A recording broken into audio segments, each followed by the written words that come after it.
We have an exciting gaming news roundup for you today, from anticipated remakes to updates on the new James Bond game and the upcoming release of Spider-Man 2 on PC, to thrilling developments regarding GTA 6 rival and important Steam warnings about purchasing games. There's a lot to cover, so let's dive right in.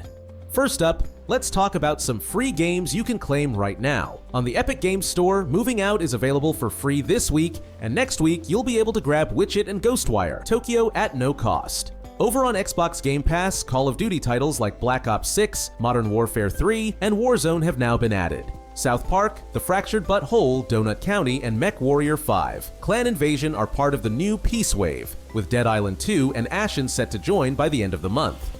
Exciting news for Spider-Man fans, Spider-Man 2 is officially arriving on PC on January 30th, around 15 months post-PS5 release. Sony has accelerated its trend of bringing exclusives to PC, as seen with God of War, Ragnarok, potentially shortening waits for other titles like Ghost of Tsushima 2. Sony confirms the PC version will include all post-launch PS5 features, though no additional story DLC is planned, disappointing fans who hoped for new adventures. A past leak suggested potential DLC with villains like Beetle and Carnage, but these may be saved for a rumored Venom game in 2025. October updates will add new suits, free for PC players at launch. Dragon Ball: The Breakers has achieved an impressive milestone, as Bandai Namco recently announced that the game sold 3 million copies on its first day, a significant accomplishment for the Dragon Ball franchise. Regarding the Season Pass DLC, 2 new characters have been unveiled, Vegeta and Glorian, both part of the 9 Diamond series. While more characters and additional content are anticipated, specifics have yet to be revealed. The first DLC of the Season Pass introduced Gamma 1 and Gamma 2, bringing the total number of announced playable characters to 4.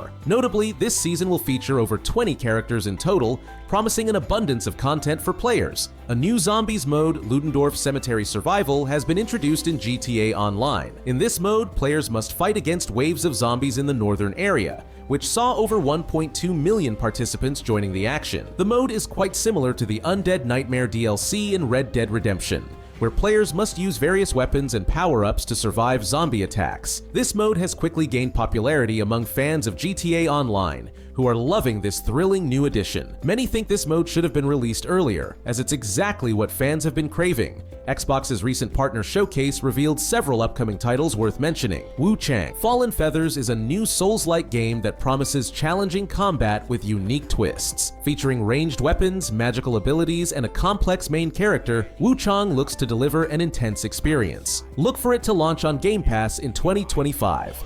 PopCap Games, a subsidiary of Electronic Arts, has removed Plants vs. Zombies 3 from both the Google Play Store and the Apple App Store. After November 15th, the game servers will also be shut down, with plans for a major overhaul before it's relaunched. The developers have assured that players who have linked their accounts will retain their earned and purchased coin balances, though boosts, game progress, and characters will be reset. The Destiny mobile game is officially confirmed, with NetEase Games announcing a closed alpha test for Destiny Rising scheduled for November 1st. This test will be limited to players in the USA and Canada, though it may reveal more about the game's features. Destiny Rising is a free-to-play sci-fi RPG shooter set in the Destiny universe. The game promises a variety of features, including PvE and PvP modes, open-world maps, unique characters, and much more. Tencent's 5 vs. 5 shooter game Operation Apocalypto is set to shut down on December 12th. Originally launched in China on August 30th, 2024, the game was previously named Hyperfront and was similar to Valorant. This similarity led to a lawsuit from Valorant's creators, resulting in Tencent temporarily withdrawing the game, making some changes, and re-releasing it under a new name. However, as the game hasn't met expected performance, Tencent has now decided to permanently close it down. Remedy has unveiled FBC Firebreak, a 3-player co-op shooter set in the Control universe. In this game, players will embark on missions with customizable loadouts, tools, and weapons. Priced around $30, Firebreak will be available on both Game Pass and PlayStation Plus Extra and Premium. Remedy is hoping for a success with this release, especially after Alan Wake 2 hasn't yet turned a profit. Another game to keep on your radar is Eternal Strength, a combat-heavy spiritual successor to Immortals by ex-Ubisoft developers. The game features massive creatures to battle in open levels using different elemental powers and weapons, promising varied ways to engage enemies. Eternal Strength will also be launching on Game Pass in early 2025. You may already know about Mind's Eye, an action-adventure game developed by Leslie Benzies, former producer of GTA. The game has now separated from everywhere and has made headlines by partnering with Hitman's developer, IO Interactive, which will be publishing the game. According to them, Mind's Eye is a story-driven action-adventure thriller set in a futuristic America, exploring themes of AI, political corruption, espionage, military combat, and packed with cinematic experiences. The main character, Jacob Diaz, has a mysterious neural implant that causes memory loss and flashbacks. The narrative promises to be mind-bending, with players working to uncover the character's past. While it sounds intriguing, there hasn't been any gameplay footage released yet, so only time will tell how it turns out. Hopefully, it will release before GTA 6. Steam has introduced a new warning that clearly explains that when you buy a game, you're actually purchasing a license to use it, not the game itself. This means you technically don't own the game, but have a license to access it. This update came in response to a new California law that requires digital storefronts to provide clearer information. Now, whenever you buy a game on Steam, you'll see this message displayed on the screen. In my opinion, this is a good move, as everyone should know that when they purchase games online, the company can decide to stop supporting it, and it may be removed from their library. Therefore, it's advisable, especially for console gamers, to buy physical discs when possible, as they're typically priced the same. On October 10th, Xbox hosted a partner preview event, revealing several new game trailers and exciting announcements. A gameplay reveal for Alan Wake 2, Lake House expansion was showcased, set for release on October 22nd. The event also featured a gameplay trailer for Like a Dragon, Pirate Yakuza in Hawaii, offering fans a preview of what's to come in this new installment. Additionally, Blindfire had its trailer released, alongside a beta launch for Xbox Series X, Series S, and PC. Other notable announcements included Animal Well, Wheel World, and Phasmophobia, all confirmed for console releases. Fans were also treated to the first teaser for Subnautica 2, with an early access release planned for 2025. The showrunner and executive producers for the God of War TV show have left the project. Under their direction, much of the story script had already been completed, but following their departure, Sony and Amazon have decided to restart the show from scratch. They are now actively searching for a new showrunner and director. Due to these changes, the show's release could be delayed by another 3 years.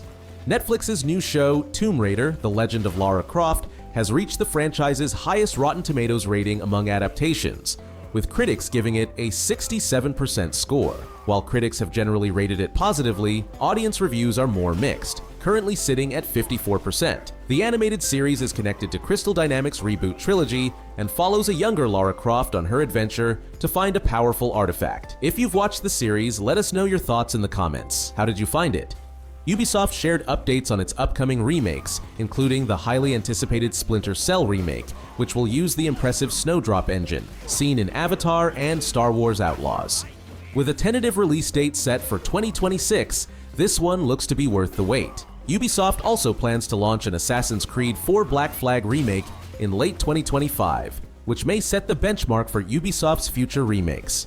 Sony has revealed more details about the Horizon Zero Dawn remaster, describing it as a reimagining rather than just a remaster. The updated version includes enhanced environmental details, more populated NPC areas with dynamic schedules, and improved weather reactions for Aloy and her companions. The updated motion capture technology makes dialogues feel more natural, and the game world feels more alive than ever. IO Interactive provided a brief update on their James Bond game, first teased in 2020. They're designing a new version of Bond specifically for a trilogy of games independent of the movies. The production is progressing well, and we may see more details revealed at the Game Awards on December 12th. Unfortunately, some tough news comes from Don't Nod, as they're laying off up to 69 developers after underwhelming sales for their recent titles, Banishers, Ghosts of New Eden, and Jusant. Despite good reviews, interest in narrative-driven games appears to be waning, and Don't Nod is hopeful that future projects like Lost Records, Bloom, and Rage will gain more traction. Hands-on previews for Indiana Jones and the Great Circle are set to take place at the end of this month, with Microsoft hosting events for media and content creators. Bandai Namco has begun laying off some employees and is canceling or pausing several games due to a lack of demand for their products. The company has also canceled major projects like Tales of the Rays and Blue Protocol. These steps have been taken to help control costs. The second pre-alpha test for Project R.I.S.E will start on November 1st and will be exclusive to iOS devices. This test will last for only 1 day, allowing players to try out new gameplay mechanics and meta features. During the 25th anniversary celebration, Bohemia Interactive announced the release of Arma 4, set to launch in 2027. While fans will have to wait a considerable time, the excitement for the new installment is building. That's all for this week's Gaming News Roundup. Let us know in the comments which announcements you're most excited about. And don't forget to subscribe for more weekly updates. Stay tuned for even more exciting news.